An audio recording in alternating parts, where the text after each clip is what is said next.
అంటే ఇప్పుడు మన సంఘానికి ఆలోచనలన్నీ ఎక్కడి నుంచి రావాలి?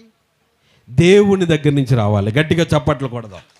ఇప్పుడు నీ కుటుంబంలో సమాధానము నెమ్మది కలగాలంటే, మన సంఘములో సమాధానము నెమ్మది కలగాలంటే, మన సంఘానికి వచ్చే ఆలోచనలు, మన సంఘానికి వచ్చే బోధలు ఎవరి దగ్గర నుంచి రావాలి?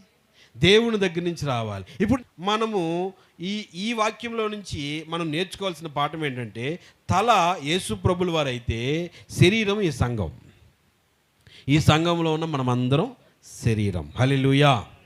అందుకే ఇక్కడ మనం గుర్తుపెట్టుకోవాల్సిన విషయం ఏంటంటే, దేవుని మీద ఉన్న అభిషేకం ఎక్కడ కారాలి? సేవకుడి మీద నుంచి కారాలి. సేవకుడి మీద నుంచి ఉన్న అభిషేకం సంఘంలోకి రావాలి. సంఘంలోనికి వచ్చిన అభిషేకం ఇక్కడ నడుము వరకే రావాలా? మోకాళ్ళ వరకే రావాలా? బాడీ ఎంతవరకు అయితే ఉందో, సంఘస్థులు ఎంతమంది అయితే ఉన్నారో, విశ్వాసులు ఎంతమంది అయితే ఉన్నారో అందరినీ తడపాలి. గట్టిగా చప్పట్లు కొట్టండి.